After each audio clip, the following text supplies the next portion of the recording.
औज़ुबिल्लाहिमिनश्शैतानिर्रजीम बिस्मिल्लाहिर्रहमानिर्रहीम। मैं हूं आपका मेज़बान असद सैयद। आप देख रहे हैं असद सैयद लाइव यूट्यूब और फेसबुक चैनल। आज आपके साथ बात करनी है बड़े दिल से कि पनामा का हंगामा सालों से हम सुन रहे हैं। अदालतों में केस गए, पार्लियामेंट में डिस्कशन हुई, एहतजाज हुए, धरने हुए, जलसे हुए, बहुत कुछ हुआ, लेकिन उससे पाकिस्तान को क्या फ़ायदा हुआ, इस पर बात करेंगे। दूसरा बात करेंगे कि 7-8 दिन पहले ब्रॉडशीट का केस जो है वो खुला। ब्रॉडशीट के ऊपर जो है वो हंगामा शुरू हुआ। हमारे भाई इरफान हाशमी जो लंदन में हैं, उन्होंने इंटरव्यू किया सीईओ ब्रॉडशीट जो हैं कावे मुसावी उनका। उसके बाद पूरी दुनिया में ये एक हेडलाइन बन गई। मेरे सामने बहुत सारी वेबसाइट खुली हुई हैं, द प्रिंट है, द न्यूज़ है, उसके अलावा गल्फ़ न्यूज़ है, बहुत सारी, London, USA, UK, Pakistan, Gulf, हर जगह पे, हर वेबसाइट पे, हर न्यूज़पेपर की हेडलाइंस बनी कि ब्रॉडशीट केस क्या है, कब हुआ, क्या निकला, क्या नहीं निकला। बहुत कुछ हो रहा है। पाकिस्तान में भी इसका हंगामा है, पाकिस्तान में भी इसके ऊपर टॉक शोज़ हो रहे हैं। मतलब इसने पूरे मीडिया को रोक के रख दिया है कि हर शो जो है वो ब्रॉडशीट से शुरू होता है, ब्रॉडशीट पे ख़त्म हो रहा है। लेकिन आज बात ये करनी है कि पाकिस्तानियों को इससे क्या फ़ायदा मिल रहा है। स्कैंडल्स तो पहले भी आते रहे हैं, ये भी आ गया, आइंदा भी आते रहेंगे। इससे हमने क्या सीखा है, हमने क्या पाया है, क्या खोया है, आज इस पे बात करेंगे, जिस पे कोई बात नहीं करता। क्योंकि ब्रॉडशीट क्या है, कब हुआ, कब नहीं हुआ, ये सारी बातें मैंने भी की, आपने भी की, आप भी करेंगे, पोस्टें भी लगाएंगे, जलसे भी होंगे, धरने भी होंगे, सारा कुछ हो जाएगा। लेकिन उससे पाकिस्तान और पाकिस्तानियों को क्या फ़ायदा होगा। अगर आपने अभी तक हमारा चैनल सब्सक्राइब नहीं किया तो उसे कर लें और बेल आइकन पर ज़रूर प्रेस कर लें, ताकि हमारी आइंदा आने वाली तमाम वीडियोज़ आप तक पहुँचती रहें। बात दरअसल ये है कि ब्रॉडशीट से क्या निकला है। ब्रॉडशीट का मुआहदा किया परवेज़ मुशर्रफ ने। जब वो आए तो उन्होंने एहतसाब का नारा बुलंद किया। उन्होंने कहा कि जी मैं इन सब चोरों को पकड़ लूँगा, इनकी करप्शन बेनकाब करूँगा और इनको खुड्डे लाइन लगा दूँगा। पाकिस्तान का वो तबका कि जो पाकिस्तान का खून चूस रहा है, उसे पकड़ के जेलों में डालूँगा, उनका एहतसाब करूँगा। लेकिन हुआ क्या, उन्होंने एक इदारा बनाया जिसका नाम नैब है, आप सब लोग जानते हैं। उन्होंने कहा कि जी ये नैब जो है वो तहकीकात करेगा, इनकी करप्शन पकड़ेगा, इनकी चोरी पकड़ेगा, इनकी लूट मार पकड़ेगा। और उससे पाकिस्तान को क्या फ़ायदा होगा कि हम इनका लूटा हुआ पैसा पाकिस्तान की ख़जाने में जमा करवाएंगे और पाकिस्तान के हालात बेहतर होंगे, पाकिस्तान की जो गुर्बत है वो ख़त्म होगी, पाकिस्तान तरक्की के रास्ते पे चलेगा।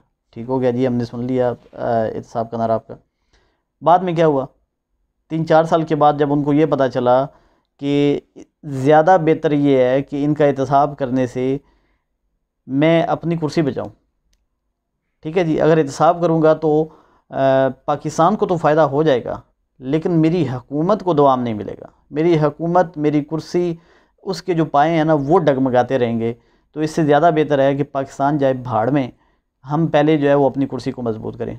उन्होंने वो अफराद, 200 अफराद जिनके नाम उन्होंने ख़ुद अपने हाथ से लिस्ट बना के, जिनमें आफ्ताब शेरपाओ, जिसमें मलिया लोधी का भाई आमिर लोधी, जिसमें और बहुत सारे नाम, ख़ुद नाम डाले थे और डाल के ब्रॉडशीट को दिए थे कि इन लोगों की तहकीकात करें, इनके अकाउंटों में कहाँ कहाँ पे अकाउंट हैं, कितने कितने पैसे हैं, कितनी कितनी इन्होंने पाकिस्तान से जो लूटी हुई रकम है वो कहाँ कहाँ रखी हुई है, ये ख़ुद उन्होंने शीट बना के दी थी। बाद में क्या हुआ, जब उनको ये लगा कि एहतसाब से तो पाकिस्तानियों को फ़ायदा मिलेगा, मेरी हुकूमत को कोई फ़ायदा नहीं होने वाला। ठीक है जी, मेरी हुकूमत जो है वो मजबूत नहीं रहेगी, मेरी हुकूमत कमज़ोर हो जाएगी, मेरी कुर्सी जो है वो मेरा तख्त जो है उससे मुझे उतरना पड़ जाएगा, मुझे वर्दी उतारनी पड़ जाएगी। जब ये उन्हें महसूस हुआ तो उन्होंने उसी ब्रॉडशीट को बराह रास्त राब्तों के ज़रिए से, नैब के ज़रिए से रब्ता करके कहा कि जी इसका भी नाम निकाल दो, उसका भी नाम निकाल दो, फ़लाँ का भी नाम निकाल दो। वो आफ्ताब शेरपाओ कि जिसका नाम लिख के दिया पेपर पे कि इसकी करप्शन को पकड़ो, इसकी असासे जो है वो उनको ढूंढो। बाद में उसी आफ्ताब शेरपाओ को अपनी हुकूमत में शामिल किया और मज़ीद लूटने के मौके फराम किए। और नारा ज़ुबान पे क्या रहा कि एहतसाब कर रहा हूँ, और अंदरूने खाना क्या चल रहा था। आज 10-15 साल बाद आपको पता चल रहा है ना, सेम वही नारा है जो इस वक्त इमरान खान साहब का है। इमरान खान साहब हुकूमत में आने से पहले कहा करते थे कि जी करप्शन को बेनकाब करूँगा, करप्शन जो है वो ख़त्म कर दूँगा, करप्शन को पकड़ लूँगा, ऐसा सिस्टम ले आऊँगा कि कोई शख्स जो है वो करप्शन नहीं कर सकेगा। अभी तक तो हम ये देख रहे हैं कि वो इस नारे पे जो है वो ज़ाहिरन तो बहुत मजबूत दिखाई देते हैं। वो कहते हैं कि जी मैं बिल्कुल एहतसाब जो है वो इसमें तो कोई कोताही बर्दाश्त ही नहीं करूँगा। लेकिन मसला ये है कि ब्रॉडशीट का जो CEO है, जो कावे मुसावी है, मैंने उनकी मुकम्मल जो इंटरव्यूज़ हैं इस वक्त तक के, सब जो इंटरव्यू उन्होंने दिए हैं, तकरीबन 10-15 इंटरव्यू अब तक उनके हो चुके हैं, सब में वो ये कह रहे हैं, वो कहते हैं कि जितना आपने तकरीबन $27.8 मिलियन जो आपने मुझे दिया है, जो फ़ाइन आपने पे किया है, मैं वो सारा आपको माफ़ करता हूँ, एक शर्त पे। वो शर्त क्या होगी कि वो फ़ाइन जो है वो एक एक रुपया आप मुझे ये श्योर करेंगे कि वो सारा का सारा पैसा पाकिस्तान की गरीब आवाम पे लगेगा, तालीम पे लगेगा, और पानी के जो मंसूबे हैं उनके ऊपर लगेगा, अच्छा गुर्बत को दूर करने पे लगेगा। नंबर एक बात तो ये। दूसरा उन्होंने कहा कि जी मैं इसके बदले में आपसे क्या लूँगा, आपसे मैं ये लूँगा कि आप मेरे साथ एक मुआहदा करें, आप मेरे साथ एक एग्रीमेंट करें कि जितने अफराद पाकिस्तान से पैसे लूट के जिन्होंने बाहर रखे हुए हैं, और अरबों खरबों डॉलर का मुझे पता है, वो बंदा खुद क्लेम कर रहा है, वो कहता है मुझे पता है, और हाल ही में मैंने एक अकाउंट जो है वो सर्च किया है, अकाउंट ढूंढ निकाला है कि जिसमें 1 अरब रुपया जो है पाकिस्तानी, 1 अरब, वो सऊदीया से बरतानिया में ट्रांसफ़र हुआ है, मुझे पता है, और वो पाकिस्तान के एक मशहूर सियासतदान है, उसका अकाउंट है। अगर तो इमरान खान साहब जो है वो सीरियस हैं और वो चाहते हैं कि पाकिस्तान की लूटी हुई दौलत वापस आए, तो मेरे ख़्याल में कोई हर्ज नहीं है कि आप ऐसी तमाम कंपनियों को, ऐसी तमाम फर्म्स जो है, जो प्राइवेट फर्म्स हैं, उनके साथ इस शर्त पे मुआहदा करें कि आप पैसा ढूंढो, पैसा निकालो, पैसा सर्च करो, वो जो करप्ट माफिया लूट के यहाँ से बाहर ले गया है, तो उसमें से जैसा पहले था कि 20% जो है वो हम आपको देंगे, मिसाल के तौर पे अगर 100 रुपया जो है वो वहाँ से रिकवर होता है तो 20 रुपये आपके होंगे, तो उसमें पाकिस्तान का क्या नुकसान है? अगर तो इस शर्त पे वो मुआहदा आपसे कर लेते हैं तो मेरे ख्याल में इससे ज़्यादा पाकिस्तान की खिदमत नहीं हो सकती। क्योंकि हमने हमेशा सुना, जैसे मुशर्रफ ने नारा लगाया, जैसे आपने नारा लगाया, बहुत सारे लोगों ने करप्शन ख़त्म करने का नारा तो लगाया, आए मुआहदे किए, अपनी हुकूमतों को दवाम बख्शा, अपनी लूट मार मज़ीद की और चल दिए।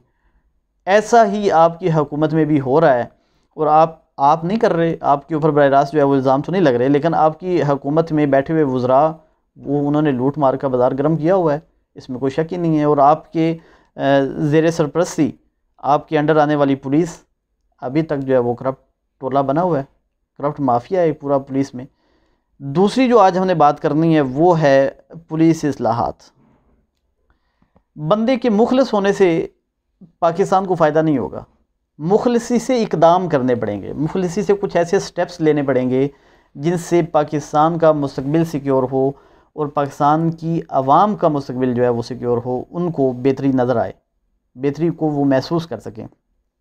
मिसाल के तौर पे ऐसा सिस्टम लाना, ऐसी इस्लाहात लाना, ऐसा निज़ाम बना देना पाकिस्तान में पुलिस के लिए, नैब के लिए, पार्लियामेंट के लिए, अदलिया के लिए, उसके अलावा जो हमारी लोकल बॉडी की इलेक्शंस होते हैं उसके लिए, ऐसा निज़ाम बनाने की ज़रूरत है कि जिसके ज़रिए कोई आए, ABC, कोई जैद बकर, कोई भी आ जाए, कोई करप्शन ना कर सके। वो कैसे मुमकिन होगा? मिसाल के तौर पे आप कहते हैं जी जो नवाज शरीफ के दौर में थे, IG थे, पुलिस ऑफिसर थे, वो करप्ट थे, ठीक है, मान लिया, वो सियासी जो है लोग उनके लिए इस्तेमाल होते थे, ठीक हो गया, वो गुंडागर्दी करते थे, ठीक हो गया, मैं अच्छे लोगों को लेके आ रहा हूँ, ठीक हो गया जी। कल को अगर आपकी हुकूमत नहीं रहती और कल को नवाज शरीफ की या जरदारी की या किसी थर्ड पर्सन की हुकूमत आ जाती है और वही बैड पर्सन जो है वो वापस आ जाते हैं, फिर आपकी ये जो कामयाबी है ये तो गई फिर भाड़ में, ये तो गई कुएं में, इसका तो कोई फ़ायदा ना हुआ पाकिस्तान और पाकिस्तानियों को। फ़ायदा किस चीज़ का होगा? फ़ायदा इस चीज़ का होगा कि आप एक ऐसा सिस्टम बना जाएं, एक ऐसा शिकंजा बना जाएं कि जिसमें मैं आऊँ, कोई आए, काला आए, गोरा आए, कोई भी आए, वो करप्शन कर ही ना सके, इस तरह उसके हाथ बांध के जाएं जैसे बाकी मुल्कों में हम देखते हैं। फिर आप कहते हैं कि जी करप्ट लोग जो है वो हमेशा इक़्तिदार में। आज तक हो क्या रहा है कि हमने पीछे 3 सालों में ये देखा, इमरान खान साहब ने बड़े ज़ोरों शोर से करप्शन को बेनकाब करने में जो है वो प्रेस कॉन्फ्रेंसें की, जलसे किए, धरने दिए, बार बार ख़िताब में ये कहा, सारा कुछ हो गया। मेरे ख्याल में हमने आपको ये ऐलान करने के लिए हुकूमत में नहीं बिठाया कि आप जाएं और वहाँ पे ऐलान करेंगे जी फ़लाँ ने इतनी करप्शन की थी, फ़लाँ ने इतनी की थी। वो तो हम आपके पीछे 22 साल से सुन रहे हैं। अब ज़रूरत इस बात की है कि आप उस करप्शन का रास्ता कैसे रोकते हैं, क्या वो रोक सकते हैं या नहीं रोक सकते, अब ये देखना होगा। और आपने 3 साल जो है वो गुजार लिए हैं, 2 साल रह गए हैं। अब मज़ीद टाइम जो है वो इतना नहीं बचा कि आप जो है वो मज़ीद सुस्ती और मज़ीद लोगों को सिर्फ यही बताते रहें कि ये करप्शन होगी, वो करप्शन होगी, यहाँ इस इदारे में करप्शन होगी, उस इदारे में। अब कोई सिस्टम बनाना पड़ेगा, वरना क्या होगा कि कल यही पुलिस होगी जैसे आपके साथ पंजाब यूनिवर्सिटी में हुआ था, उन्होंने आपको गिरबान से पकड़ के घसीटा था जमीयत वालों ने।